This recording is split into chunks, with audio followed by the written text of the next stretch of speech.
आवाज और तस्वीर अगर आप तक पहुंच रही है तो आज के सेशन का हम करते हैं आगाज यानी शुभारंभ।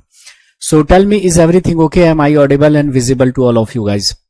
ठीक है, तो एक बार आप लोग कंफर्म करें तो फिर हम क्लास को स्टार्ट करते हैं। कोल एंड पेट्रोलियम में सबसे पहले हम बात करेंगे फॉसिल फ्यूल की, है ना। किसकी? फॉसिल फ्यूल क्या होता है, जीवाश्म ईंधन क्या होता है।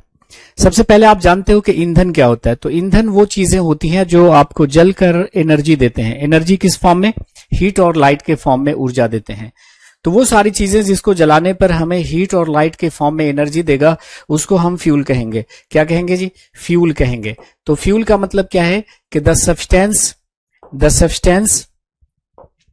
which undergoes combustion is known as what? Fuel. वह पदार्थ जो हवा में जलकर बगैर अनावश्यक उत्पाद उत्पन्न किए हुए ऊष्मा दे, है ना। जैसे कि हमारा लकड़ी हो गया, जैसे कि कोयला हो गया, जैसे कि पेट्रोलियम हो गया, जैसे कि कैरोसिन हो गया। फॉर एग्जाम्पल के तौर पे ये भी हमारा एक फ्यूल हुआ। ये क्या है? मीथेन। ये हमारा क्या है गैस? मीथेन है। ये क्या है? मीथेन है। और आप जानते हैं कि मीथेन क्या है? गैस है। और इसी को बायोगैस के नाम से जानते हैं या गोबर गैस के नाम से जानते हैं। बायोगैस या गोबर गैस के नाम से हम लोग जानते हैं। और इसे जब हम लोग जलाते हैं हवा में तो ये आपका बायोगैस है, या इसी को हम क्या बोलते हैं? गोबर गैस। क्या बोलते हैं? बायोगैस या गोबर गैस। जब इसे हवा में जलाएंगे तो बायोगैस में जो कार्बन है वो ऑक्सीजन के साथ रिएक्शन करके क्या देगा? CO2 देगा। और जो हाइड्रोजन है वो ऑक्सीजन से रिएक्शन करके पानी देगा। और क्या देगा? हीट और लाइट देगा। क्या देगा? ऊष्मा एवं प्रकाश यानी ऊर्जा देगा। हीट भी एनर्जी का फॉर्म है और लाइट भी एनर्जी का फॉर्म है ना, ऊर्जा का रूप है। तो वो पदार्थ जिसको जलाने पर हमें एनर्जी देता है, किस फॉर्म में? हीट और लाइट के फॉर्म में एनर्जी देता है ना, उसको हम फ्यूल कहते हैं, ईंधन कहते हैं। ठीक है जी। प्रियदर्शनी, सुखप्रीत कौर और परीक्षा राय, ठीक है। रुक रुक कर चल रही है। रुक रुक कर चल रही है। 1 मिनट, 1 मिनट वेट करिए आप। रुक के अगर चल रही है तो हम देखते हैं। ठीक है, थोड़ा सा वेट करिए।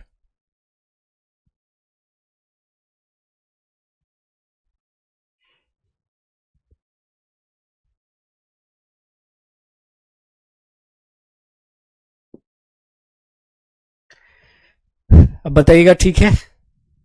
अब हम बात करते हैं फॉसिल फ्यूल की। किसकी बात करते हैं? फॉसिल फ्यूल, जीवाश्म ईंधन की। कि जीवाश्म ईंधन क्या होता है, फॉसिल फ्यूल क्या होता है, जीवाश्म ईंधन क्या होता है ना। फॉसिल फ्यूल तो वह फ्यूल जो फॉसिल से यानी जीवाश्मों से प्राप्त होता है उसको हम फॉसिल फ्यूल कहते हैं। जीवाश्म का मतलब क्या होता है? मृत जीवों के जो अवशेष होते हैं, है ना, मृत जीवों के जो अवशेष होते हैं, dead remains of living organisms. जैसे कि कोई जंतु है, कोई पौधा है, जमीन के नीचे दब गया, भूकंप आया, जमीन के नीचे दब गया और जमीन के नीचे उसका जो मतलब बॉडी का जो शेप बन गया। अब मान लिया कोई एनिमल है तो मसल्स वगैरह तो डिजेनरेट हो जाएंगे, डिकम्पोज हो जाएंगे, लेकिन जो हड्डियां बच गई, जो दांतों के अवशेष बच गए और उसका मिट्टी के अंदर जो ये छाप सा बन गया ना, उसी को हम क्या कहते हैं? फ्यूल के फॉसिल कहते हैं। तो देखो, वो फ्यूल जो कहां से प्राप्त होते हैं? Dead remains of living organisms यानी फॉसिल से प्राप्त होते हैं, उसे हम फॉसिल कहते हैं, फॉसिल फ्यूल कहते हैं। तो जीवाश्मों से प्राप्त ईंधन को जीवाश्म ईंधन कहते हैं। और जीवाश्म ईंधन में आपका आता है कोयला, और आता है क्या? पेट्रोलियम, और आता है नेचुरल गैस यानी प्राकृतिक गैस। अब यहां से सिंपल सा सवाल हो सकता है कि कौन एक फॉसिल फ्यूल है या कौन एक फॉसिल फ्यूल नहीं है, कौन एक जीवाश्म ईंधन है या कौन एक जीवाश्म ईंधन नहीं है। जैसे पूछ सकता है कि which of the following is not a fossil fuel? निम्नलिखित में से कौन एक जीवाश्म ईंधन नहीं है? कोल, पेट्रोलियम, नेचुरल गैस, बायोगैस। उत्तर क्या हो जाएगा? बताइए, उत्तर क्या हो जाएगा? बायोगैस। क्लास ठीक चल रही है ना? चलिए, बढ़िया है। अच्छा, 2 बजे वेट कर रहे थे। क्लास आज 3 बजे से थी, मेरे पास 3 बजे का शेड्यूल था। हाँ, फिक्स टाइम कर देंगे। अभी थोड़ा सा एक्चुअली में थोड़ा ऑफलाइन वगैरह है तो उसकी वजह से थोड़ा सा रिशफल हो रहा है, बाद में फिक्स हो जाया करेगी आपकी टाइम, घबराइए मत। तो जैसे मान लिया कि पृथ्वी के अंदर पेड़ पौधे दब गए और वो उस पर मिट्टी की परतें आती गई, परतें आती गई, परतें आती गई, और वो जमीन के बहुत नीचे चले गए। जैसे जैसे आप जमीन के नीचे चलते जाते हैं, टेम्परेचर बढ़ता चला जाता है, तापमान बढ़ता चला जाता है।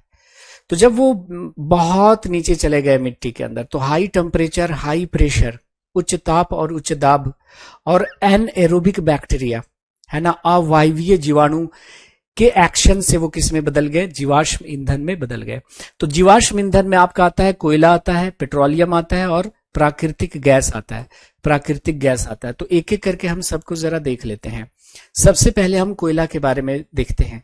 कोयला कैसे बनता है? जब बड़े बड़े जो प्लांट्स होते हैं, बड़े बड़े जो पेड़ होते हैं, कोई प्राकृतिक आपदा आई, भूकंप आई, और ये जड़ से उखड़ गए, जमीन के नीचे दब गए, उन पर मिट्टी की परतें आती गई, आती गई, आती गई, आती गई, और वो जमीन के बहुत नीचे चले गए।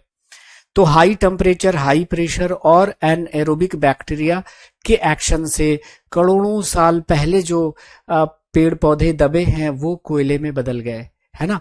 तो कोयले का जो निर्माण होता है वो कैसे होता है, वो जरा याद रख लीजिएगा कि कोल वाज फॉर्म्ड। कोल कैसे बना था? Coal was formed by decomposition of large land plants and trees buried under the earth about 300 million years ago। लगभग 300 मिलियन वर्ष पूर्व प्राकृतिक आपदाओं के कारण पेड़ पौधे भूमि में दब गए। जैसे जैसे वो गहरे होते गए, मतलब उन पर मिट्टी की परतें आती गई और जमीन में गहरे होते गए, है ना, उच्च दाब और उच्च ताप और अवायवीय जीवाणु के एक्शन से किस में बदल गए? कोयले में बदल गए। अब देखिए एक सवाल होता है कि कोयले के निर्माण को क्या कहते हैं, या कोयला बनने की प्रक्रिया को क्या कहते हैं? The process of formation of coal is known as carbonation, carbonization, destructive distillation, fractional distillation. बताइए कोयला बनने की प्रक्रिया को हम क्या कहते हैं? ठीक है, बताइए। हाँ सुखप्रीत, हो जाएगा, अभी एक फिक्स टाइम हो जाएगी आपकी। अभी थोड़ा सा पहला पहला चल रहा है तो शेड्यूल में थोड़ा सा बदलाव हो रहा है, फिर एक समय पे आपकी क्लास चला करेगी। So please remember my dear friends के the process of formation of coal is known as what? Carbonisation. Carbonisation, है ना। कोयला बनने की जो प्रक्रिया है वो कार्बोनाइजेशन कहलाती है, कार्बनीकरण कहलाती है। प्लीज रिमेंबर, तो कोयला बनने की जो प्रक्रिया है वो कार्बोनाइजेशन कहलाती है, कार्बनीकरण कहलाती है ना। क्या बोलते हैं इसको इंग्लिश में? कार्बोनाइजेशन। Please remember. अब देखिए एक प्रोसेस होता है जिसका नाम है डिस्ट्रक्टिव डिस्टिलेशन, भंजक आसवन। ये डिस्ट्रक्टिव डिस्टिलेशन क्या होता है पहले उसको समझते हैं और उस पर बात करते हैं। उससे पूछे गए तमाम क्वेश्चंस का हम लोग जिक्र करेंगे। जैसे देखिए ये मान लिया कि कोयला है, ध्यान से सुनिएगा, ये है आपका कोयला, और कोयला को हम हीट कर रहे हैं। कोयला को हम हीट कर रहे हैं कैसे? इन एब्सेंस ऑफ ऑक्सीजन। किसमें? एब्सेंस ऑफ ऑक्सीजन, ऑक्सीजन की अनुपस्थिति में कोयले को हीट कर रहे हैं। ऐसे ट्रायंगल का मतलब क्या होता है? हीट करना केमिस्ट्री में, है ना। ऑक्सीजन की अनुपस्थिति में, ऑक्सीजन की अनुपस्थिति में। तो कोयले को हम हीट कर रहे हैं कैसे? ऑक्सीजन की अनुपस्थिति में। तो ये जो कोयला है ना, ये आपको तीन चीज देता है। एक देता है आपका कोल गैस, हिंदी में क्या बोलते हैं इसको? कोयला गैस। और क्या देता है? कोल तार। क्या देता है? कोल तार। हिंदी में क्या लिखेंगे? कोल तार, या इसी को अलकतरा कहते हैं, अलकतरा। और क्या देता है? कोक। और क्या देता है? कोक। तो जब हम कोयले को हीट कर रहे हैं इन एब्सेंस ऑफ ऑक्सीजन, कोयला को जब गर्म कर रहे हैं ऑक्सीजन की अनुपस्थिति में, तो कोयला आपको दे रहा है कोल गैस, कोल तार और कोक। इस प्रोसेस को कहा जाता है क्या? Destructive distillation.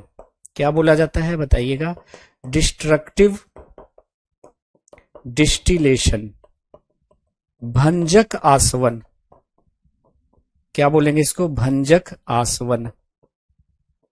यानी what is destructive distillation, then अगर कोई पूछे कि what is destructive distillation, you will say strong heating of coal, बहुत ज्यादा गर्म कर रहे हैं, strong heating of coal, heat कर रहे हैं ज्यादा, strong heating of coal in absence of oxygen is known as what, destructive distillation. कोयले को वायु की अनुपस्थिति में उच्च ताप तक गर्म करने की जो प्रक्रिया है उसे हम डिस्ट्रक्टिव डिस्टिलेशन कहते हैं।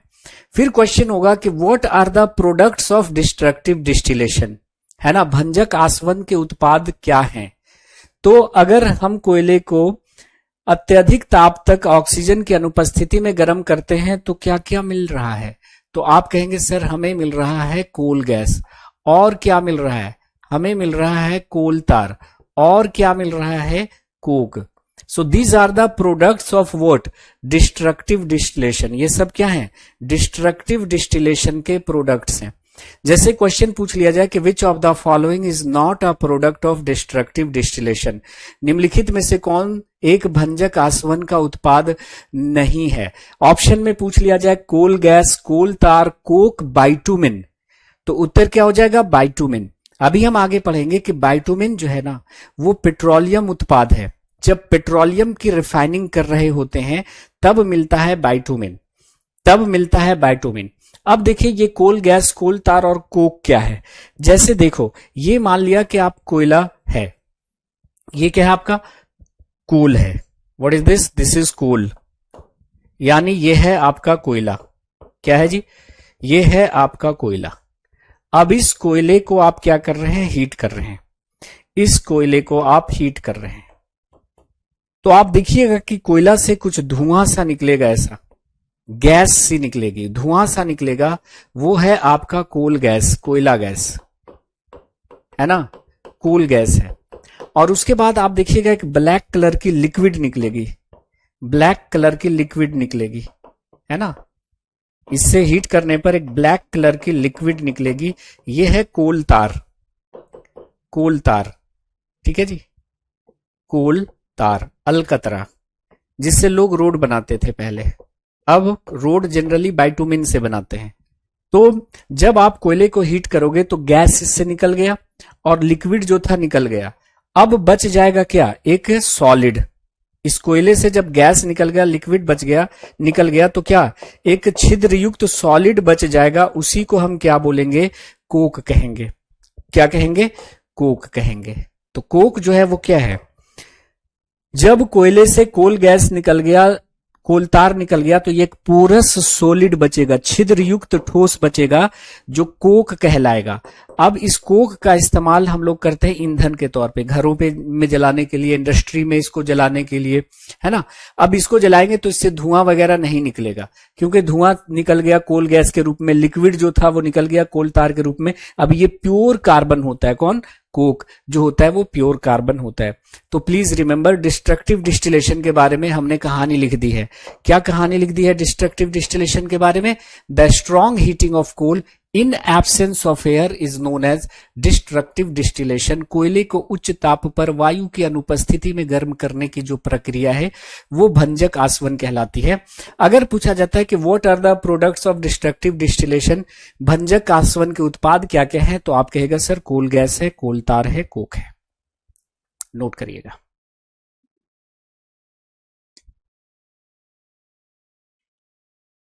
ठीक है जी, बात आ रही है समझ में, इसको नोट करिएगा, हो जाएगा, लिखिएगा डन, हम आगे बढ़ेंगे। ओके, कोई शक है किसी को, कोई शक, कोई दिक्कत, कोई परेशानी, कोई समस्या,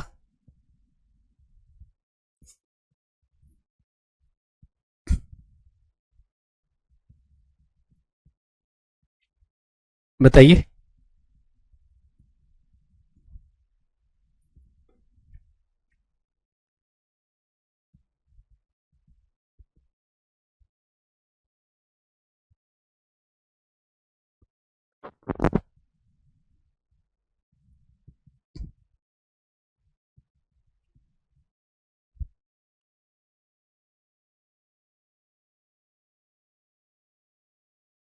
कोई दिक्कत, कोई परेशानी, कोई समस्या नहीं ना, चलिए, तो अब एक एक करके हम इनको पढ़ लेते हैं कि भाई कोल गैस का कॉम्पोजिशन क्या होता है, इसका यूज कहां होता है, कोल तार का कॉम्बिनेशन क्या होता है, इसको यूज कहां करते हैं, कोक का कॉम्बिनेशन क्या होता है, यूज कहां करते हैं। ठीक है जी। शेख सकीरा, अनी, अमित, सुखप्रीत कौर, अविनाश कुमार, शालू। ठीक है, चलिए, तो सबसे पहले अगर हम बात करें कोल गैस की, तो कोल गैस किसका प्रोडक्ट है, तो डिस्ट्रक्टिव डिस्टिलेशन का प्रोडक्ट है ना, भंजक आसवन का है। कोयले को हम ऑक्सीजन की अनुपस्थिति में गर्म करते हैं तो क्या मिलता है आपका, कोल गैस। सबसे पहले पूछेगा इसका कॉम्बिनेशन क्या है, तो आपको शायद याद होगा कि coal gas is a mixture of, coal gas किसका मिश्रण है, मीथेन का है और कार्बन मोनोऑक्साइड का है और हाइड्रोजन गैस का मिश्रण होता है। Please remember, it is a mixture of methane, carbon monoxide and what, hydrogen. यह मीथेन, कार्बन मोनोऑक्साइड और हाइड्रोजन गैस का मिश्रण होता है। इसको जरूर याद रखना, इसको जरूर याद रखना। और देखो, एनसीईआरटी ने लिखा है कि कोल गैस का जो इस्तेमाल है वो ईंधन के तौर पे आप करते हैं। किस तौर पे, ईंधन के तौर पे आप करते हैं। कोल गैस का इस्तेमाल सबसे पहले लंदन में 1810 ईस्वी में, है ना, स्ट्रीट लाइटनिंग के तौर पे किया गया था। अभी आप सड़कों पर जो प्रकाश की व्यवस्था होती है, स्ट्रीट लाइटनिंग होती है, उसमें इलेक्ट्रिक बल्ब होते, है ना। पहले, सबसे पहले सड़क पर लाइटिंग करने के लिए, जिसको स्ट्रीट लाइट कहते हैं, उसके लिए मीथेन का मतलब कोल गैस का इस्तेमाल किया गया था। और 1820 ईस्वी में आप जानते हैं न्यूयॉर्क में 1820 ईस्वी में कोल गैस का इस्तेमाल स्ट्रीट लाइटनिंग में किया गया था, है ना। अभी तो सड़कों पर जो बल्ब लगे होते हैं, पहले सोडियम लैंप हुआ करता था, पीली पीली सी रोशनी आती थी, अब तो एलईडी लग गया। ठीक है, नोट करिएगा इसको। तो क्या क्या लिखना है आपको कोयला गैस में, it is a mixture of methane, carbon monoxide and hydrogen. इसका इस्तेमाल फ्यूल के तौर पे किया गया सबसे पहले कहां पे, लंदन में 1810 ईस्वी में। क्यों, स्ट्रीट लाइटिंग के तौर पे 1820 में न्यूयॉर्क में। ठीक है, अब आ जाइए आपका कोल तार, जिसको अलकतरा कहते थे, जिससे पहले हम लोग रोड बनाते थे, है ना। इन दिनों रोड बनाने के लिए बाइटुमिन का इस्तेमाल किया जाता है, जो पेट्रोलियम प्रोडक्ट है। पेट्रोलियम की जब हम आगे देखेंगे, रिफाइनिंग करेंगे, तो पेट्रोलियम को जब रिफाइन करेंगे, पेट्रोलियम का शोधन करेंगे, तो मिलेगा आपका बाइटुमिन। और इन दिनों रोड बनाने के लिए बाइटुमिन का ही यूज किया जाता है। आप अगर अलकतरा को एक मामूली सी लिक्विड समझते हैं तो ये आपकी भूल है। ये जो पिच होता है, जिसको अलकतरा कहते हैं, जिससे रोड बनाते हैं कोल तार, ये लगभग 200 ऑर्गेनिक कंपाउंड्स का मिक्सचर होता है। 200 से अधिक कार्बनिक यौगिक पाए जाते हैं उसमें, जैसे कि बेंजीन, जैसे कि नैप्थलीन, जैसे कि एंथ्रासीन, जैसे कि टॉल्विन। ये सब के सब जो इंपॉर्टेंट केमिकल कंपाउंड का जो मैंने नाम लिया है, वो कोल तार से प्राप्त होते हैं। और कोल तार से प्राप्त ये जो कंपाउंड हैं, इनका इस्तेमाल हम लोग सिंथेटिक फाइबर बनाने में, डाइज बनाने में, एक्सप्लोसिव बनाने में, है ना, ड्रग्स बनाने में करते हैं। सो बड़ा ही इंपॉर्टेंट है कौन, कोल तार। आपको सिर्फ लगता है कि कोल तार से रोड बनाया जाता था, तो आप गलत सोचते हैं। इस कोल तार में लगभग 200 से ज्यादा ऑर्गेनिक कंपाउंड होते हैं। ये देखिए, ये है कोल तार। कैसे बनता है, जब कोयले को हम ऑक्सीजन की अनुपस्थिति में हीट करते हैं, गर्म करते हैं, तो ये लगभग 200 से अधिक कार्बनिक यौगिकों का मिश्रण होता है। फॉर एग्जाम्पल देखो, बेंजीन जो बहुत ही इंपॉर्टेंट ऑर्गेनिक कंपाउंड है, टॉल्विन, नैप्थलीन के बॉल्स जो आप देखते हैं टॉयलेट वगैरह में रखे जाते हैं, एंथ्रासीन, फिनॉल, एनिलीन, ये इस तरह के 200 ऑर्गेनिक कंपाउंड आपको अलकतरा से प्राप्त होते हैं। उनमें से कुछ के नाम यहां पे लिखे गए हैं। और ये जो कोल तार से जो प्राप्त ये प्रोडक्ट्स हैं, इनका इस्तेमाल हम लोग करते हैं क्या क्या बनाने में, तो भाई सिंथेटिक फाइबर मतलब क्या, संश्लेषित रेशे बनाने में, ड्रग्स मतलब औषधियां बनाने में, प्लास्टिक बनाने में, सिंथेटिक डाइज बनाने में, परफ्यूम बनाने में, विस्फोटक बनाने में कोल तार का ही इस्तेमाल किया जाता था। और पहले रोड बनाने के लिए यही एकमात्र था, कौन, अलकतरा, यानी कोल तार से ही पहले रोड बनाया जाता था। इन दिनों रोड बनाने के लिए जनरली यूज होता है बाइटुमिन। और ये बाइटुमिन का क्या है, पेट्रोलियम प्रोडक्ट है। बाइटुमिन क्या है, बाइटुमिन एक पेट्रोलियम प्रोडक्ट है ना। तो ये जो आपका बाइटुमिन है, बाइटुमिन एक पेट्रोलियम उत्पाद है। अलकतरा किसका उत्पाद है? डिस्ट्रक्टिव डिस्टिलेशन का उत्पाद है, लेकिन बाइटुमिन एक पेट्रोलियम उत्पाद है। जब पेट्रोलियम की रिफाइनिंग करते हैं तो प्राप्त होता है बाइटुमिन, और उससे ईंधनों रोड बनाया जाता है। नोट करेंगे इसको, बहुत ही इंपॉर्टेंट चीजें चल रही हैं अभी आपके एग्जामिनेशन पॉइंट ऑफ व्यू से।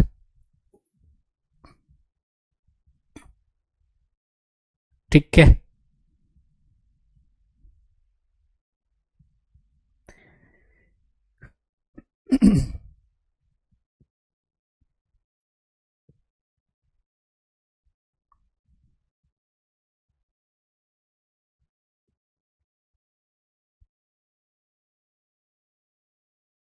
ठीक है जी, हो गया तो लिखिएगा डन, हम आगे बढ़ेंगे।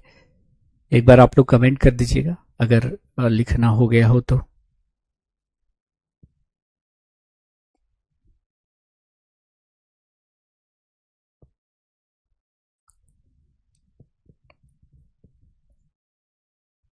मैं साइड हो जाता हूं, आप लोग लिख लें।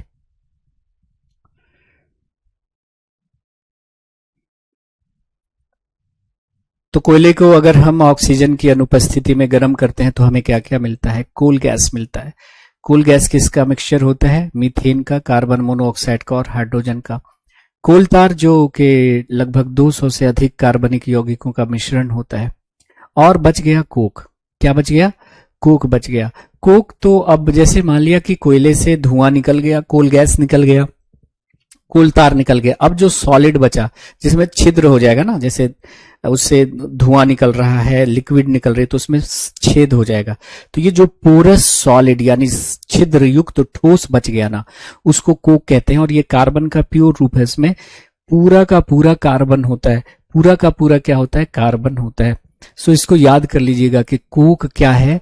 तो आप कहे sir it is the pure form of carbon, pure form of carbon, है ना।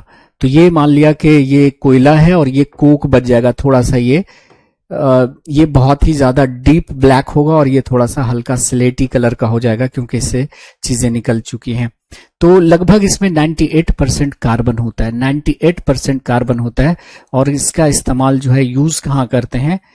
प्रयोग या उपयोग कहाँ होता है इसका? तो फ्यूल के तौर पे होता है, ईंधन के तौर पे होता है। कहाँ पे? आपके घरों में, है ना, घरों में जला सकते हैं, है ना, या फिर इंडस्ट्रीज में, उद्योगों में ईंधन के तौर पे इसका इस्तेमाल होता है। तो घरेलू ईंधन के तौर पे भी कर सकते हैं इसका इस्तेमाल। और मतलब आप कह सकते हैं कि इसका इस्तेमाल हम लोग कहाँ कहाँ कर सकते हैं? तो उद्योगों में भी कर सकते हैं। तो ये हमारा खत्म हो गया कौन सा? कोयला। कोयला के बाद आ जाइए पेट्रोलियम, है ना। कोयला के बाद आ जाइए आप पेट्रोलियम के बारे में जरा बात कर लीजिए। पेट्रोलियम भी आपने देखा कि फॉसिल फ्यूल है। पेट्रोलियम भी क्या है? फॉसिल फ्यूल है, जीवाश्म ईंधन है। और जीवाश्म ईंधन आप जानते हैं कि मृत जीवों के अवशेष से बनेंगे। जैसे कोयला मृत पेड़ों के अवशेषों से बने हैं, पेट्रोलियम भी मृत जीवों के अवशेषों से बनेंगे। कैसे बनेंगे?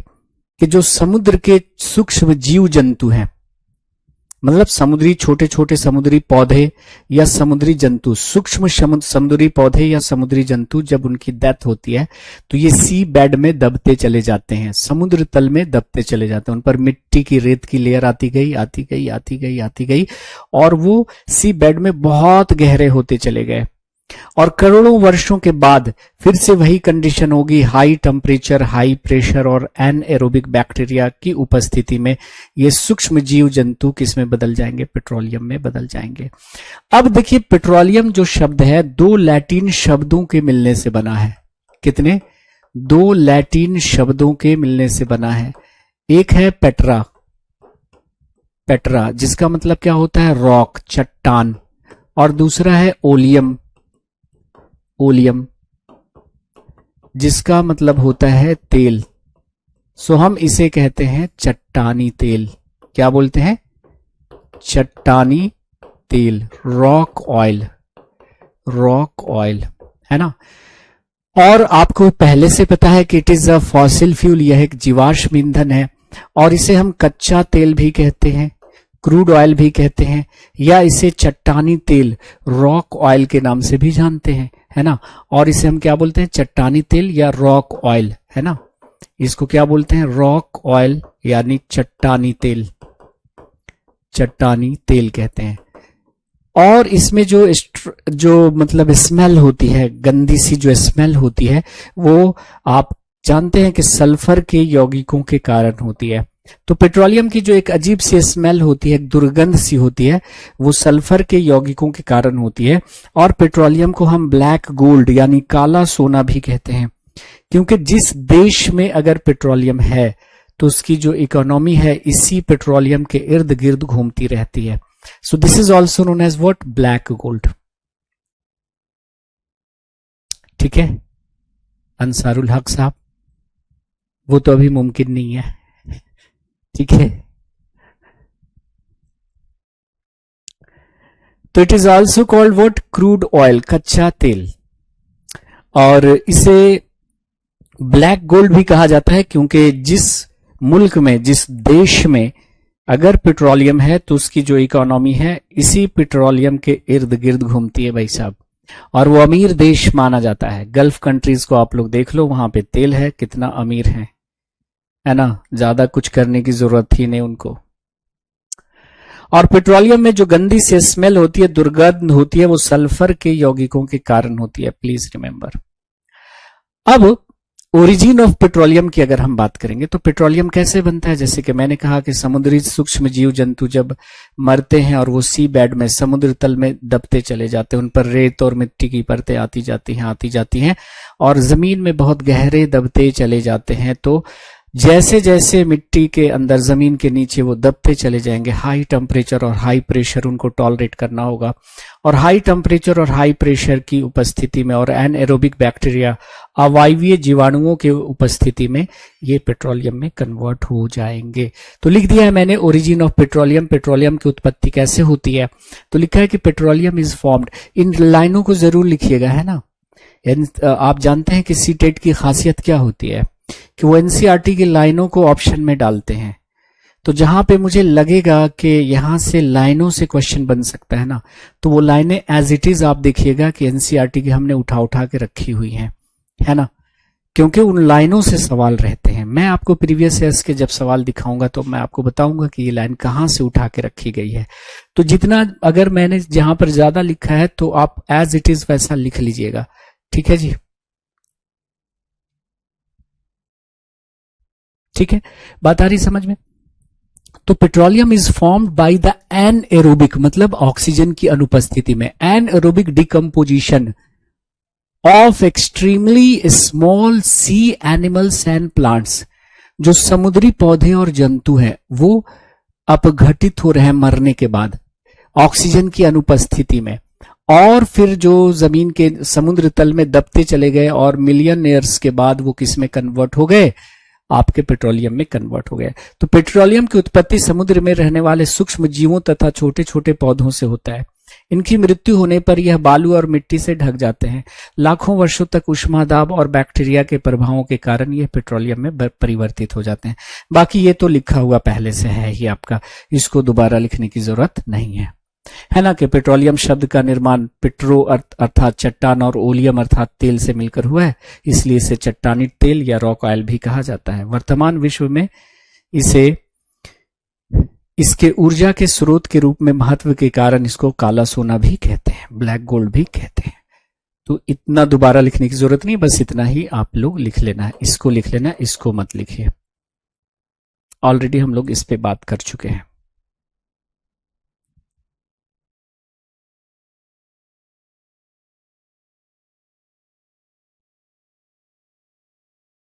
हाँ, कोई जंतु मतलब समुद्री जंतु और समुद्री पौधे करोड़ों साल पहले जो दब गए हैं समुद्र तल के नीचे, वो पेट्रोलियम में कन्वर्ट हो जाते हैं, वो पेट्रोलियम में कन्वर्ट हो जाते हैं। ठीक है जी, चलिए आगे बढ़ते हैं। ये हो गया हो तो डन लिखिएगा, हम आगे बढ़ लेंगे। अब आ जाइए कि पेट्रोलियम को आप देखेंगे तो दो भूपर्पट्टी चट्टानों के बीच में आपको मिलेगा। ये देखिए एनसीईआरटी का डायग्राम है। पेट्रोलियम हमेशा दो भूपर्पट्टी चट्टानों के बीच आपको मिलेगा, यानी दो इम्प्रीवियस रॉक के बीच। ये इम्प्रीवियस रॉक यानी भूपर्पट्टी चट्टान की एक परत हो गई, और ये देखिए दूसरी परत हो गई। ये भी इम्प्रीवियस रॉक की लेयर है। ये भी क्या है आपका इम्प्रीवियस रॉक की लेयर है। तो ये भी इम्प्रीवियस रॉक। तो दो इम्प्रीवियस रॉक के बीच आपको ये पेट्रोलियम मिलता है। What is this? This is petroleum. और पेट्रोलियम हमेशा आप देखिएगा तो ये पानी के ऊपर तैरता हुआ मिलेगा। पेट्रोलियम आप जानते हैं कि पानी से हल्का होता है, तो ये पानी है। ये आपको ब्लू ब्लू सा क्या दिख रहा है? ये पानी है। तो पानी के ऊपर तैर रहा आपका पेट्रोलियम। पानी के ऊपर तैर रहा होता है पेट्रोलियम। इसीलिए इसको चट्टानी तेल कहते हैं कि दो चट्टान के लेयरों के बीच में होता है, दो चट्टान के परतों के बीच में होता है आपका पेट्रोलियम पानी के ऊपर तैरता हुआ। तो देखिए जब हम पेट्रोलियम को निकालने के लिए ड्रिलिंग करते हैं तो बड़ी होशियारी से की जाती है ड्रिलिंग। इस तरह से आप करेंगे ड्रिलिंग कि भाई साहब आपका ये पेट्रोलियम पे पहुंचे, नीचे ना आए ज्यादा, क्योंकि ज्यादा आप नीचे ले आएंगे इस पाइप को तो फिर पानी आना शुरू हो जाएगा पेट्रोलियम के बजाय। तो काफी होशियारी से हम इसकी ड्रिलिंग करते हैं। और यहां से जो हम पेट्रोलियम निकालेंगे, यहां से जो पेट्रोलियम निकालेंगे, है ना, पेट्रोलियम निकालेंगे, इस पेट्रोलियम को हम कहते हैं क्रूड ऑयल। क्या बोलते हैं? क्रूड ऑयल, कच्चा तेल। पेट्रोलियम को हम क्या बोलते हैं? कच्चा तेल। तो इस पेट्रोलियम में आप चाहे जितनी होशियारी से आप इसे ड्रिल करें, कुछ ना कुछ इस क्रूड ऑयल में क्या मिल जाएगा? सॉइल के पार्टिकल्स मिल जाएंगे, मिट्टी मिल जाएगा, और आपका सैंड यानी रेत मिल जाएंगे, है ना। और खुद ये जो पेट्रोलियम है वो खुद क्या है? एक प्रकार का समझ लो ढेर सारे लिक्विड का मिश्रण होता है। पेट्रोलियम अकेला एक लिक्विड नहीं है, ढेर सारे लिक्विड का मिश्रण होता है पेट्रोलियम। तो पेट्रोलियम जिसको हम क्रूड ऑयल कहते हैं उसमें मिट्टी मिला हुआ है, सैंड मिला हुआ है, और वाटर मिला हुआ है। क्या मिला हुआ है? वाटर मिला हुआ है। क्या मिला हुआ है? पानी भी मिला रहेगा, पानी भी मिला रहेगा। ठीक है जी, इसमें पानी भी मिला रहेगा, वाटर भी कुछ ना कुछ आ ही जाएगा, चाहे आप जितनी होशियारी से ड्रिल करो। तो ये जो आप यहां से निकाल रहे हैं इसको कहते हैं पेट्रोलियम। पेट्रोलियम को हम कच्चा तेल कहते हैं। इसमें सॉइल मिला हुआ है, सैंड मिला हुआ है, वाटर मिला हुआ है। तो जरूरी होता है पेट्रोलियम की रिफाइनिंग। तो पेट्रोलियम की रिफाइनिंग करना यानी पेट्रोलियम का शोधन करना जरूरी होता है ताकि इससे कचड़े को हटाया जा सके, है ना। मिट्टी है, सैंड है, वाटर है, और पेट्रोलियम खुद ढेर सारे लिक्विड का मिश्रण होता है। तो पेट्रोलियम की रिफाइनिंग जिस प्रोसेस के थ्रू करते हैं, पेट्रोलियम की रिफाइनिंग जिस प्रक्रिया के थ्रू करते हैं, उस प्रक्रिया को कहते हैं फ्रैक्शनल डिस्टिलेशन। ध्यान से सुनिएगा, पेट्रोलियम का शोधन जिस प्रक्रिया के द्वारा करते हैं उसको कहते हैं फ्रैक्शनल डिस्टिलेशन, प्रभावी आसवन, फ्रैक्शनल डिस्टिलेशन। डिस्ट्रक्टिव डिस्टिलेशन क्या था? तो आपने कहा सर डिस्ट्रक्टिव डिस्टिलेशन क्या था? कि कोयले को हम ऑक्सीजन की अनुपस्थिति में उच्च तापमान तक गर्म कर रहे हैं, वो था डिस्ट्रक्टिव डिस्टिलेशन। लेकिन फ्रैक्शनल डिस्टिलेशन के द्वारा हम क्या कर रहे हैं? पेट्रोलियम का शोधन कर रहे हैं, पेट्रोलियम को रिफाइन कर रहे हैं, प्योर कर रहे हैं। अब देखिए फ्रैक्शनल डिस्टिलेशन हम किस तरह के लिक्विड में करते हैं। तो अगर हम आपसे बात करें कि भाई फ्रैक्शनल डिस्टिलेशन कब हम करते हैं, प्रभावी आसवन हम कब करते हैं, तो आप कहेंगे सर कि अगर मान लिया कि ये कोई लिक्विड है आपके पास, ध्यान से सुनिएगा तो ही समझ में आएगा। ये हमारे पास मान लिया कि कोई लिक्विड है, ये कोई द्रव है, और ये द्रव अकेला नहीं है, it is a mixture of different types of liquid. ये क्या है? ये जो लिक्विड है ये सिंगल लिक्विड नहीं है। जैसे मान लिया कि पेट्रोलियम क्या है आपका, एक लिक्विड है। पेट्रोलियम क्या है, एक लिक्विड है। लेकिन ये पेट्रोलियम में सिर्फ पेट्रोलियम नहीं है, ढेर सारे लिक्विड का ये मिश्रण होता है। कोई लिक्विड है आपका और उसमें ढेर सारा लिक्विड है और ये मिक्सचर है। ये लिक्विड क्या है, मिक्सचर है, मिश्रण है किसका, ढेर सारे लिक्विड्स का। कोई लिक्विड है और ये लिक्विड मिश्रण है किसका, ढेर सारे लिक्विड्स का। जैसे मान लिया कि इसमें लिक्विड है ए, लिक्विड है बी, लिक्विड है सी, लिक्विड है डी और लिक्विड है ई, और इनके बॉइलिंग पॉइंट में काफी डिफरेंस हो। इनके बॉइलिंग पॉइंट में, इन लिक्विड के बॉइलिंग पॉइंट में काफी डिफरेंस हो, है ना, बॉइलिंग पॉइंट में काफी डिफरेंस हो, काफी अंतर हो। तो अगर कोई लिक्विड मिक्सचर है ढेर सारे लिक्विड का और इनके बॉइलिंग पॉइंट में काफी अंतर हो, तो इनको हम एक दूसरे से सेपरेट करने के लिए फ्रैक्शनल डिस्टिलेशन अपनाते हैं। जैसे मान लिया कि लिक्विड ए का मान लिया तापमान है, बॉइलिंग पॉइंट है 20 डिग्री सी, है ना, ए का है मान लिया 100 डिग्री सी, सी का मान लिया बॉइलिंग पॉइंट है 200 डिग्री सेल्सियस, 200 डिग्री सेल्सियस, ई का मान लिया है 300 डिग्री सेल्सियस, डी का मान लिया है आपका 400 डिग्री सेल्सियस। तो ये जो लिक्विड है और वो लिक्विड मिक्सचर है बहुत सारे लिक्विड का, और इन सभी लिक्विड के बॉइलिंग पॉइंट में, बॉइलिंग पॉइंट समझते हैं ना, जिस तापमान पे आकर वो बॉयल होने लगता है, भाप बनने लगता है, उसको बोलते हैं बॉइलिंग पॉइंट, भाप बिंदु, है ना। तो बॉइलिंग पॉइंट में काफी अंतर है। तो हम उस लिक्विड को सेपरेट करने के लिए, उस लिक्विड के मिश्रण से डिफरेंट कंपोनेंट को सेपरेट करने के लिए जो हम प्रक्रिया अपनाते हैं उसको कहते हैं फ्रैक्शनल डिस्टिलेशन।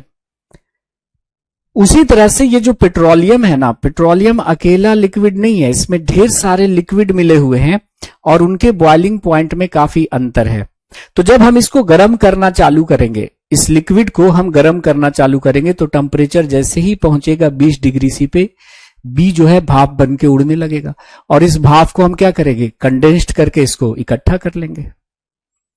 तो 20 डिग्री पर आते ही बी निकल गया इससे, और टेम्परेचर बढ़ाते बढ़ाते जैसे ही टेम्परेचर 100 डिग्री सी पे होगा, ए भाप बनकर उड़ना चालू हो जाएगा, इससे ए सेपरेट हो गया। उसके बाद जैसे ही टेम्परेचर बढ़ते बढ़ते बढ़ते 200 डिग्री सी हुआ, सी निकल गया, 300 पे आपका ई निकल गया, 400 पे आपका डी निकल गया। This is your fractional distillation. ठीक उसी प्रकार क्या है, पेट्रोलियम क्या है, मिक्सचर है, मिश्रण है किसका, मिश्रण है किसका, डिफरेंट लिक्विड्स का, डिफरेंट लिक्विड्स का, ढेर सारे लिक्विड का मिश्रण है ना, अनेक द्रव्यों का, अनेक द्रव का मिश्रण होता है। तो हम क्या करेंगे कि ये जो हमारा कच्चा तेल निकला है ना, जिसको क्रूड ऑयल कह रहे हैं, जिसमें सॉइल के पार्टिकल्स भी हैं, रेत के कण भी हैं, कुछ पानी भी है और ढेर सारे लिक्विड आपस में मिले हुए हैं, उसको हम भट्ठी में गर्म करना चालू करेंगे। देखिएगा फ्रैक्शनल डिस्टिलेशन क्या है, ये निकला है कच्चा तेल, आपने कच्चा तेल निकाला है, पेट्रोलियम, पेट्रोलियम को हम क्या बोलते हैं, क्रूड ऑयल कहते हैं, कच्चा तेल कहते हैं। तो आपने जो ड्रिलिंग किया है और उससे जो आपने पेट्रोलियम निकाला है उसे कच्चा तेल कहते हैं। अब इस कच्चे तेल को एक भट्ठी में हम गर्म करना चालू करते हैं, एक फर्नेस में हम गर्म करना चालू करते हैं। अब जब ये गर्म होगा तो क्या होगा कि भाई 20 डिग्री सी पे आपका पेट्रोलियम गैस निकल जाएगा। जैसे ही टेम्परेचर बढ़ते बढ़ते 20 डिग्री सी होगा, आपका क्या मिल जाएगा, पेट्रोलियम गैस मिल जाएगा। क्या मिल जाएगा, पेट्रोलियम गैस मिल जाएगा। टेम्परेचर बढ़ते बढ़ते जैसे ही 150 पे पहुंचेगा, पेट्रोल निकल जाएगा। पेट्रोल को गैसोलीन भी बोला जाता है। 200 डिग्री सी जैसे पहुंचेगा, कैरोसिन निकल आएगा। 300 पे आपका डीजल निकल आएगा, है ना। 370 पे ईंधन तेल निकल आएंगे, अन्य ईंधन तेल, है ना। 400 डिग्री सी पे आपका स्नेहक तेल निकल आएगा, ल्यूब्रिकेटिंग ऑयल निकल आएगा, स्नेहक तेल। और क्या निकल आएगा, और निकल आएगा पैराफिन वैक्स, मतलब मोम निकल आएगा। क्या निकल आएगा? मोम निकल आएगा, है ना, मोम निकल आएगा, बाइटुमिन निकल आएगा। तो ये है आपका फ्रैक्शनल डिस्टिलेशन। तो आपको पेट्रोलियम हो गया, पेट्रोलियम गैस हो गया, पेट्रोल हो गया, डीजल हो गया, केरोसिन हो गया, लिब्रिकेटिंग ऑयल हो गया, पैराफिन वैक्स यानी मोम, ये सब कब मिलते हैं? जब आप पेट्रोलियम को रिफाइन करते हैं, जब आप पेट्रोलियम को रिफाइन करते हैं।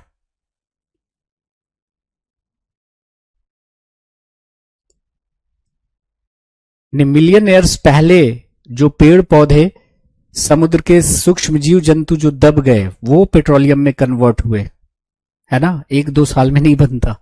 यानी अभी जो आप पेट्रोलियम यूज कर रहे हैं वो करोड़ों साल पहले जो जीव जंतु दबे हैं समुद्र में, वो पेट्रोलियम में कन्वर्ट हुए। ठीक है, क्लियर है जी? तो हम लोग पेट्रोलियम के क्या करेंगे? प्रोडक्ट्स लिख लेंगे। नेक्स्ट क्लास में हम पेट्रोलियम के क्या करेंगे? प्रोडक्ट्स लिख लेंगे।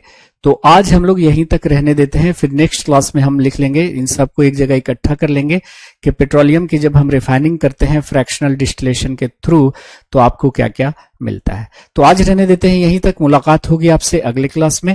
Have a nice day, take care, bye bye, जय Hind, thank you very much, see you again.